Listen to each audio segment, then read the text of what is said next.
Hi everyone, I am the narrative voice. Today I will take Stefano's place in presenting this video, written and created by him. Enjoy! Welcome to my presentation everybody. So today we will discuss the power of a market economy, and see what are its pros and cons by analyzing the history and the rivals to this type of market. Let's begin. So, to truly understand how worth the market economy is, we need to contextualize the topic. We are analyzing the situation of all those countries in a phase of development, and those that need to decide whether they should export or not. This choice is led by one of two strategies, the market-based ones and the interventionist ones.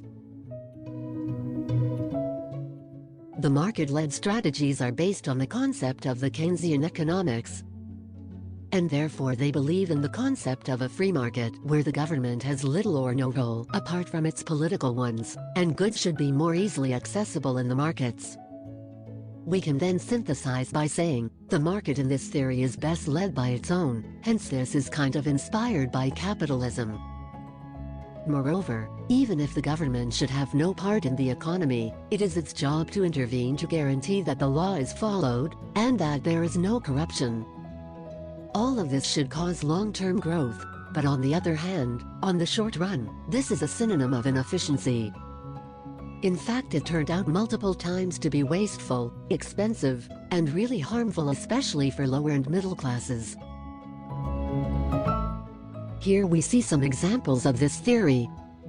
All of those are based on export-led growth, which is a way of seeking economic growth and development by opening to international trade. This can be done through foreign direct investments, by setting a situation in favor of the investor, for example by setting a protection of the intellectual property rights. But actually all these conditions are usually set by third parties such as the Investment Promotion Agency, which guarantees an ideal setting for investors. Other strategies involve the promotion of privatization of national industries, the deregulation and the use of structural adjustment policies, which are reforms to secure a loan from the International Monetary Fund and from the World Bank, such as the reduction of government spendings, and the opening to free trade.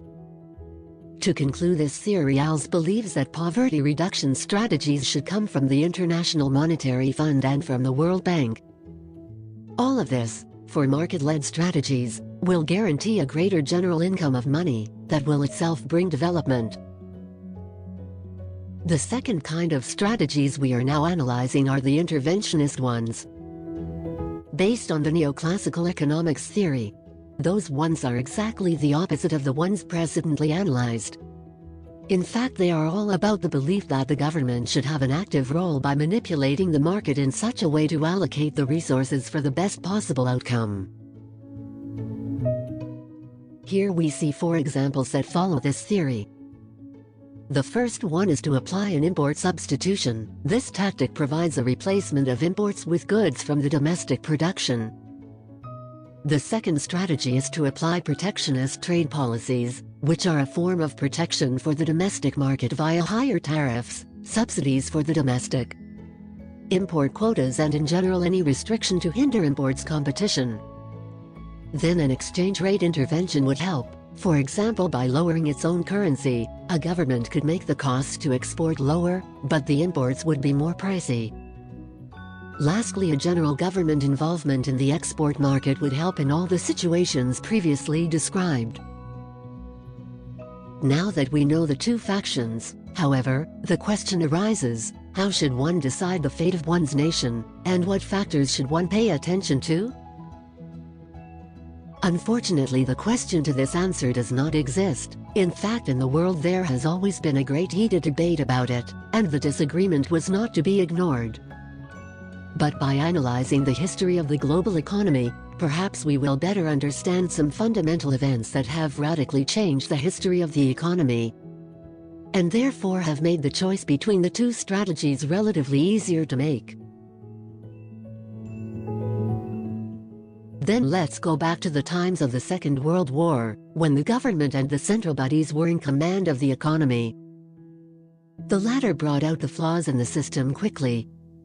The first problem was that there were too many workers, and this led to a bureaucracy, or an organization with a complex multi-layered system that brought with it inefficiency and overstaffing. And above all, a corruption problem. Other problems were also the very large number of nationalized industries, which had become loss-making and produced hidden unemployment. And the government's expenditures in projects and infrastructures which had little success, and which caused inflation, and finally, as a result of all this, a budget deficit, requiring an increase in the money supply, causing, once again, inflation. All these problems were obviously not well received, and in fact the first associations for a freer economy began to form. Some examples are the Reagan administration in the United States of America, and the Thatcher government in the United Kingdom. In addition to these groups, there were many factors that pushed the economy to a turning point. The first was that the less industrialized nations often needed loans and money, which almost always came from the International Monetary Fund, which however had as its rule that only nations that adopted structural adjustment policies could have received sums of money. These policies, as we have seen before, are market-led based. Later, another benevolent factor to the situation was the influence of the Soviet Union, and of the Asian Tigers, that is a group of Asian countries that had shown significant growth through the use of the policies mentioned a little while ago. In light of all this, most, if not all, developing nations switched to market-led strategies. To do this, they followed some fundamental steps that we can summarize in the following points. Create a freer environment for the domestic market, through higher competition and the elimination of subsidies. An encouragement in FDI, a privatization of nationalized industries. And finally, the elimination of budget deficits, through a reduction of government expenditures. Despite everything seeming to go the right way, even with these strategies there were problems, which remained however less harmful than those given by protectionism. The first problem was that, since the government was not in charge of spending, no one controlled the construction of infrastructures, which were in fact very few. The other major problem was that most of the less developed nations opened with the main purpose of trade with the more developed ones. But the latter had no need to trade with less developed nations than lower, and for this reason they were often the first to prefer forms of protectionism, ignoring the less developed nations. But this problem was easy to solve. In fact, many nations got together and formed coalitions of less developed nations. Another thing to note is that not everything was going as planned. This is because the predictions were made on the model of the Asian Tigers, but in truth they had used themselves partially intervened strategies. Especially at the beginning, when the nations were not yet ready to export. More and more, in these countries, it was the government itself that decided to implement schooling, to increase education and therefore development.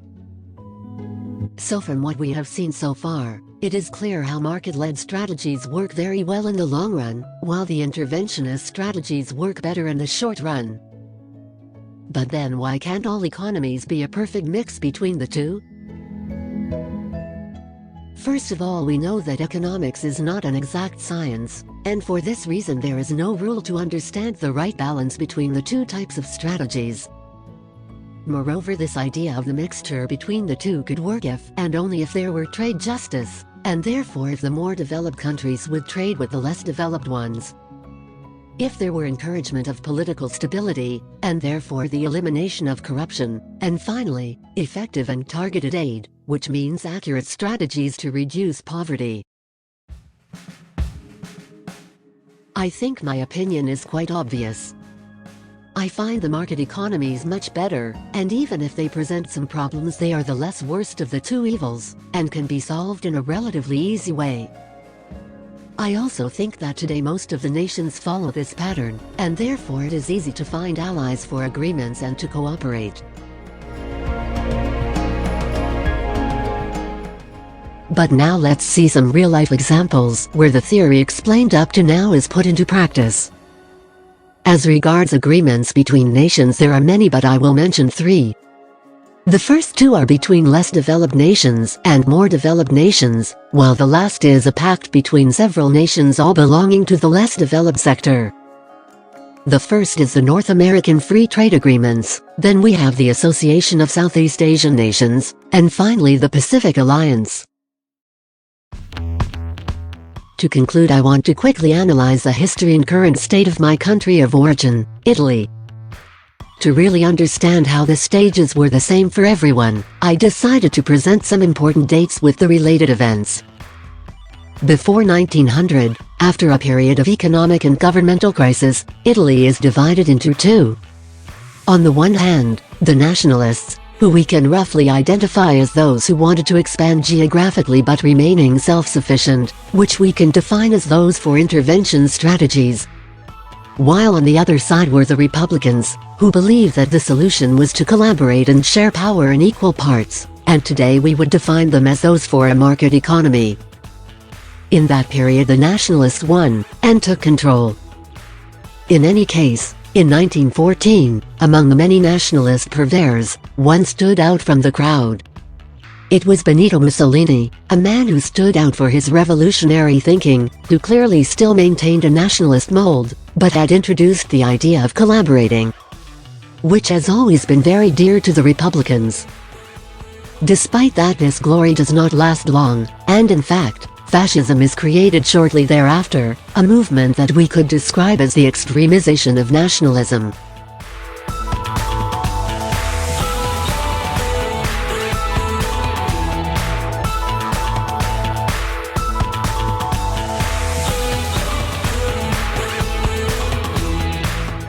Shortly thereafter an even stronger crisis arrives, calling the Red Two-Year Period, which once again emphasizes how protectionism did not work at that moment.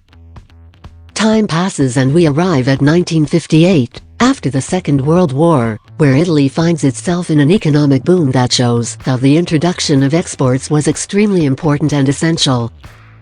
Then in 1980 Italy was also declared out of the free market, to enter a period of mix between the two. This favors its growth, which has been improving since then. In the graph we see the debt to GDP ratio since 1900, which represents Italy's ability to repay its debts. To date the situation is, as for most countries, mixed. Italy depends a lot on its exports, but at the same time it still depends a lot on the imports. Especially lately, with the global pandemic, it was noted that the imports that were blocked caused many problems, such as shortage of masks, and it is therefore now an aim of Italy to apply intervention strategies to bring the money back within the country, in order to be more independent. At the same time, however, Italy, like many other countries, has been through a climate of crisis due to the numerous lockdowns, and closing exports would be too risky, because it could cause too little income for the country. Thank you for your attention. If there are any questions I will be happy to welcome them in my electronic mailbox. Otherwise, if I have clarified everything you were interested in knowing, I wish you a wonderful day. Thank you for hanging around with Stefano.